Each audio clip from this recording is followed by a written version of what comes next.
کرم حضرات، آئیے ہم سب مل کر انشاءاللہ تعالی یہ عہد کرتے ہیں کہ اس تقریر کو ہم بھی سنیں گے، اپنے پریوار والوں کو سنائیں گے، اپنے دوست و احباب کو سنائیں گے اور دوسروں کو فارورڈ بھی کریں گے۔ بہت اہم یہ تقریر مسجد الانصار خیر آباد کی جو مسجد ہے اس میں ہوئی ہے۔ اللہ مدد فرمائے بھیجنے والوں کی، سننے والوں کی، سننے والیوں کی۔ خالی ہم نے یہ سوچا ہے کہ ہمارا کام خالی مکان کا بنا دینا ہے، ہمارا کام خالی گاڑیوں کا خرید لینا ہے، ہمارا کام خالی بچوں کو اچھے اچھے لباس پہنا دینا ہے، ہمارا کام خالی بچوں کے ہاتھوں میں موبائل دے دینا ہے، اس کے علاوہ ہماری کوئی ذمہ داری نہیں ہے۔ اس کے علاوہ کوئی ہم پر ذمہ داری نہیں ہے۔ میرے بھائیوں، ذمہ داریاں ہم پر عائد ہوتی ہیں۔ یہ جو اولادیں ہیں، یہ اولادوں کے بارے میں قیامت کے روز اللہ پوچھے گا، المال والبنون زینت الحیات الدنیا۔ مال اور اولاد یہ دنیا کی زینت ہے، ایک آزمائش ہے۔ میرے بھائیوں، ہم یہ کہہ کے مسئلہ نہیں حل کر سکتے ہیں میری بیٹی ہے، میرا بیٹا ہے۔ نہیں، بیٹی آپ کی ہے، بیٹا آپ کا ہے، لیکن ایمانی رشتے سے وہ ہماری بہن ہے، ایمانی رشتے سے وہ ہمارا بھائی ہے۔ یاد رکھنا، آگ جب لگتی ہے تو وہ آگ یہ نہیں دیکھتی ہے کہ یہ مفتی صاحب کا مکان ہے، یہ امیر صاحب کا مکان ہے، یہ ڈاکٹر صاحب کا مکان ہے، یہ انجینئر صاحب کا مکان ہے۔ آگ اس کو نہیں دیکھتی، آگ جلانے کا کام کرتی ہے، اور اگر اس کو نہ روکا گیا تو وہ جلا کر راکھ کر دے گی، وہ جلا کر راکھ کر دے گی۔ اس لیے اس آگ کو روکنے کے لیے اسلام کی روشنی میں ہر بالغ مرد، ہر بالغ عورت پر یہ ذمہ داری ہے کہ اس آگ کو روکے، اس آگ کو روکے۔ آگ کو روکنے کے لیے کیا چاہیے؟ سب سے پہلی ہمیں روحانی طاقت چاہیے، سب سے پہلے ہمیں ایمانی طاقت چاہیے، سب سے پہلے ہمیں اخلاص والی طاقت چاہیے۔ اور یہ طاقت مارکیٹوں میں نہیں ملتی ہے، یہ طاقت مسجد سے جڑ کے ملے گی، اور مسجد والا ماحول گھر میں بنا کے ملے گی، اور مسجد والا ماحول دکانوں پہ لا کے ملے گی۔ تب یہ طاقت ملے گی میرے بھائیوں، تب یہ طاقت ملے گی۔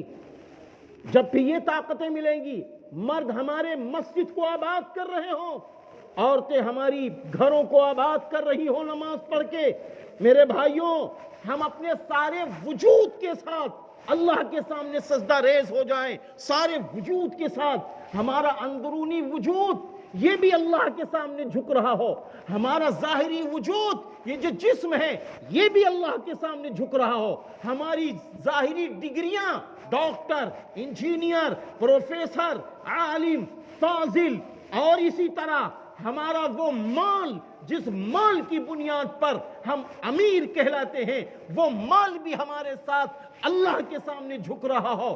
جب سارے وجود کے ساتھ ہم اللہ کے سامنے جھکیں گے تب رتی بھر اللہ کی مدد آئے گی۔ ہاں، سب کو جھکانا ہوگا، خالی جسم کے جھکانے سے نہیں بننا ہے مسئلہ۔ جسم جھک گیا، اندر غرور نہیں جھکا اللہ کے سامنے۔ ارے بھئی، اللہ سب سے بڑا ہے، اللہ بڑی طاقت والا ہے، اللہ ہے متکبر، اللہ ہی کبیر ہے، اللہ ہی اکبر ہے، تو کون سا وہ غرور ہے جو مسجد کے باہر ہم کو نکال کے کھڑا کر رہا ہے؟ وہ غرور کو بھی مسجد میں اللہ کے سامنے جھکانا ہوگا۔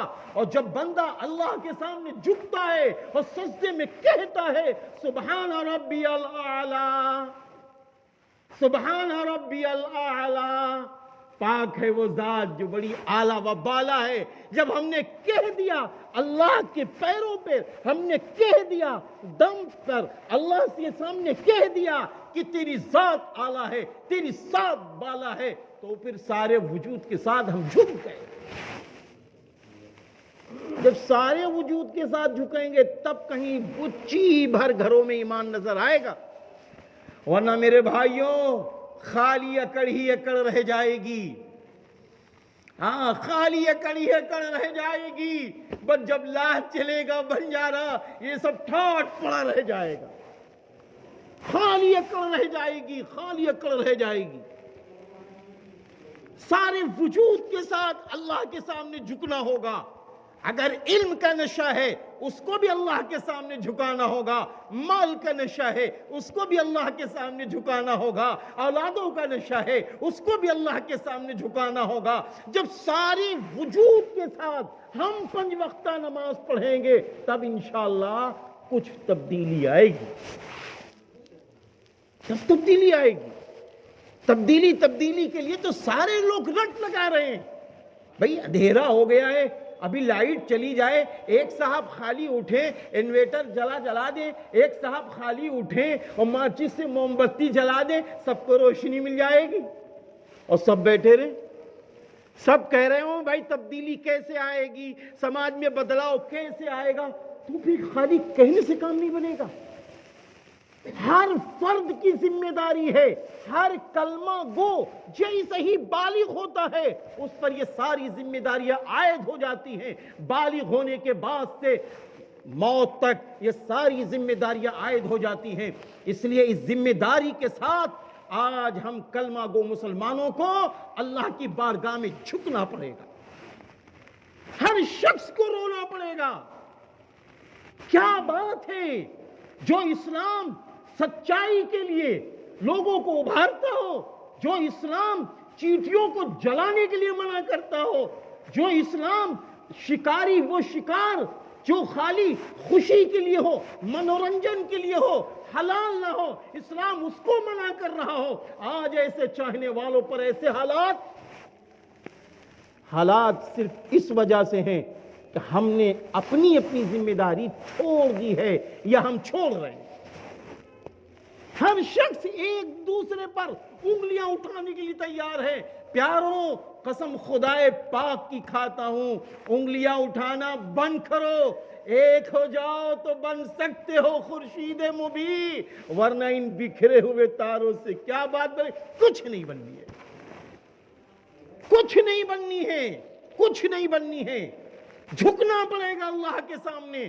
اپنے غرور کو جھکانا ہوگا، اپنی اندر کی تمام چیزوں کو جھکانا ہوگا اور جھک کے 5 وقت اللہ کی بارگاہ میں رونا پڑے گا. اور جب دعا کے لیے ہاتھ اٹھاؤ تو یہ کہہ دو رب جیسے تو نے مجھے جھکایا ہے ایسے ہی میرے بچوں کو جھکا دے، میری بیوی کو جھکا دے، میرے دوستوں کو جھکا دے، میرے محلے والوں کو جھکا دے. کہاں جا رہے ہو میرے بھائیوں؟ اسلام نے سب کچھ دے دیا ہے. اسلامی تعلیمات سے جڑ کے سب ملا ہے. کبھی بھی تاریخ شاہد ہے بڑے بڑے عالم فاضل مفتی بننے کے بعد اپنی ذمہ داری چھوڑ دیں، اللہ کی مدد ان کے ساتھ نہیں ہے. جو اسلام کی ذمہ داری لے گا اللہ کی مدد اس کے ساتھ ہے، اس کی مدد اللہ کے ساتھ ہے اور اللہ اس کی مدد کرتا. اللہ فرماتا ان تنصروا اللہ ینصرکم، اگر تم اللہ کی مدد کرو گے وہ اللہ تمہاری مدد کرے گا. کون سی مدد اللہ چاہ رہا ہے معلوم ہے میرے بھائیوں؟ سب سے پہلی مدد اللہ یہ مانگ رہا ہے میرے بندوں تم توحید والے بن جاؤ. سب سے پہلی مدد اللہ مانگ رہا ہے میرے بندوں توحید والے بن جاؤ، توحید والے بن جاؤ. پہلے دل میں یہ خیال کر لو اللہ ہی مشکل کشا ہے، اللہ ہی پالنہار ہے، اللہ ہی رزاق ہے، اللہ ہی ناصر ہے، اللہ ہی بشیر ہے، اللہ ہی رحیم ہے، اللہ ہی وتعز من تشاء وتذل من تشاء ہے. پہلے یہ تصور میں لانا ہوگا. توحید کی جتنی صفات ہیں ساری صفات کے ساتھ پہلے ہمیں خود آنا پڑے گا. یاد رکھنا اگر توحید میں ذرہ برابر بھی ملاوٹ ہے تو ہماری نفلی نمازیں، ہمارا صدقہ خیرات سب بیکار ہے، سب بیکار ہے، سب بیکار. اصل توحید ہے، توحید اصل ہے. پھر اس کے بعد اللہ تعالیٰ فرما رہا آؤ توحید والے ہو گئے ہو، اب نماز کی طرف آ جاؤ، نماز کی طرف آ جاؤ۔ اب کوئی شخص یہ دعویٰ کرے ہم بڑے وہ بھی کام کر رہے ہیں، ہم وہ بھی کام کر رہے ہیں، تو یہ کہا جائے گا سب مبارک، لیکن نماز پہلے، نماز پہلے۔ غزوات میں صحابہ کرام رضی اللہ عنہم اجمعین غزوات کے اندر ہیں، میرے بھائیوں دشمنوں سے مقابلہ ہو رہا ہے، خوف والی نماز پڑھی جا رہی ہے، نماز نہیں چھوٹ رہی ہے۔ حضرت حسین رضی اللہ عنہ چاروں طرف سے دشمنوں کے نرغے پہ ہیں، 3 دن کے پیاس اور 3 دن کے بھوکے حسین ہیں، نماز نہیں چھوٹ رہی ہے، نماز نہیں چھوٹ رہی ہے۔ فجر کی نماز پڑھی جا رہی جماعت کے ساتھ، ظہر کی نماز پڑھی جا رہی ہے صلاۃ الخوف کے ساتھ، اور سجدے کی حالت میں بارگاہ الہی پہ پہنچ رہے ہیں۔ کیوں؟ اس لیے کہ نانا جان نے یہ باتیں سمجھا دی تھی کہ حسین خالی نسبت کام نہیں آنی ہے، اعمال کے ساتھ جب آؤ گے تو یہ نسبت بھی کام آ جائے گی، نسبت بھی کام آ جائے گی۔ ہمیں اعمال کے ساتھ اللہ کی بارگاہ میں پہنچنا ہے، اور ہم یہ نہ سوچیں کہ جب اسلام کی طرف بڑھیں گے، نماز کی طرف بڑھیں گے، روزوں کی طرف بڑھیں گے، صدقہ خیرات کی طرف بڑھیں گے، ہماری مائیں اور بچیاں اور بیٹیاں نمازی بن جائیں گی تو یار ٹائم تو بڑا نکل جائے گا، پھر دکان کا مسئلہ کیسے حل ہوگا، پھر کارخانے کا مسئلہ کیسے حل ہوگا۔ اما بھائیو بھول جاؤ، بھول جاؤ، بھول جاؤ، روزی جو ماں کے پیٹ کے اندر اللہ نے مقدر میں لکھ دی ہے، روزی وہی ملتی ہے، اور برکت کے لیے رب کریم نے سارے راستے بنا رکھے ہیں، سارے راستے بنا رکھے ہیں۔ تو دوسرا کام ہے نماز۔ ہم یہ طے کریں انشاءاللہ کہ نماز کی پابندی خالی ہم ہی نہیں کریں گے۔ یہ کون سا انصاف ہے، یہ کون سا انصاف ہے کہ باپ کہتا ہے میں نے اپنے بیٹے کو جگایا، میرا بیٹا اٹھا نہیں۔ ارے بھائی بیٹا نہیں اٹھا تو کس اچھے نیک مخلص کے پاس ہم گئے، ہم نے جا کے یہ کہا ہو آخر کیا قصور میرا ہے، میرا بیٹا نماز کے لیے نہیں اٹھ رہا ہے، میری بیوی نماز کے لیے نہیں اٹھ رہی ہے۔ اگر یہ نماز کے لیے نہیں اٹھ رہی ہے تو رسول اللہ صلی اللہ علیہ وسلم کی آنکھوں کو تکلیف پہنچا رہی ہے۔ کبھی ہم نے جا کے کسی کے سامنے بات رکھی؟ ارے کسی کے سامنے بھی نہ گئے ہوں، اللہ کے سامنے رو رو کے ہم نے کبھی یہ باتیں رکھی ہیں کہ اللہ قیامت کے دن میں کیا منہ دکھاؤں گا، میرا بیٹا بے نمازی ہے، میری بیوی بے نمازی ہے، اللہ میں کیا منہ دکھاؤں گا؟ میرے بھائیوں مار پیٹ کی ضرورت نہیں ہے، ارے پہلے 2 قطرے آنسو گرا لو رب کریم کے سامنے، اللہ رب العزت باپ کی دعاؤں کو سن لیتا ہے، قبول کر لیتا ہے۔ اللہ باپ کی دعا کی وجہ سے بچوں کی تمام مصیبتیں آسان کر۔ آج ضرورت اس بات کی، آج ہر باپ چاہتا ہے، ہر باپ چاہتا ہے میرا بیٹا امیر ہو جائے۔ اب آپ اس باپ کو کیا کہو گے جو امیری کے دروازے کو چھوڑ دے؟ بھئی حدیث پاک میں ہے، حدیث پاک میں ہے کہ جو شخص فجر کی 2 رکعت سنت پڑھتا ہے، حدیث پاک میں ہے کہ جو شخص فجر کی 2 سنت پڑھتا ہے تو 2 سنت کا ثواب ترازو کے ایک پلڑے میں رکھ دیا جائے، اور دنیا وما فیہا، دنیا اور دنیا کی ساری چیزیں ترازو کے دوسرے پلڑے میں رکھ دی جائیں، تو رسول اللہ صلی اللہ علیہ وسلم فرما رہے ہیں سنتوں والا پلڑا جھک جائے گا، سنتوں والا پلڑا جھک جائے گا۔ ارے مسلمانوں، وہ عقل مند ہے انسان جو اپنے بیٹوں کو بہترین محل بنا کے دے دے، اور اس محل میں بھی وہ اللہ کی نافرمانی ایسی میں رہ کے کر رہا ہو، اللہ کی طرف سے لگنے والی اذان پر وہ لبیک نہ کہہ رہا ہو۔ وہ باپ عقل مند ہے یا وہ باپ عقل مند ہے جس کے پاس خالی ٹین ہے، جھوپڑی ہے، میں کہتا ہوں ٹٹر ہے، اور اس سردی میں بیچارہ کپ کپاتا ہے رات میں، لیکن ان کے بچے نماز پڑھ رہے ہیں اور 2 رکعت فجر کی نماز پڑھ رہے ہیں سارے بچے، تو وہ کھرب پتی سے وہ گھرانہ بہت اچھا ہے، کیونکہ 2 رکعت سنت کا ثواب رسول اللہ صلی اللہ علیہ وسلم فرما رہے 2 رکعت سنت کا ثواب دنیا کی ساری چیزوں کے ایک طرف رکھ دو اور یہ 2 رکعت والا پلا جھک جائے گا. میرے بھائیوں کہاں ہم جا رہے ہیں؟ کس رخ پر ہم جا رہے ہیں؟ روزی کے لیے ہم چیخ رہے روزی میں برکت نہیں. ذرا دیکھیے رسول اللہ صلی اللہ علیہ وسلم صبح کا وقت ہوتا ہے. حضرت فاطمہ تو زہرا رضی اللہ تعالی عنہ ابھی سو رہی ہیں. حضور صلی اللہ علیہ وسلم فرماتے ہیں میری بیٹی فاطمہ اٹھو، یہ اللہ کی بارگاہ میں روزی تقسیم ہونے کا یہ وقت ہے. میرے بھائیوں روزی تقسیم ہونے کا وقت ہے. جب سے فجر کا وقت شروع ہوتا ہے اور جب تک فجر کی نماز کا وقت رہتا ہے تب تک اللہ کے یہاں سے روزی تقسیم ہوتی ہے. ہم لینا نہیں چاہتے.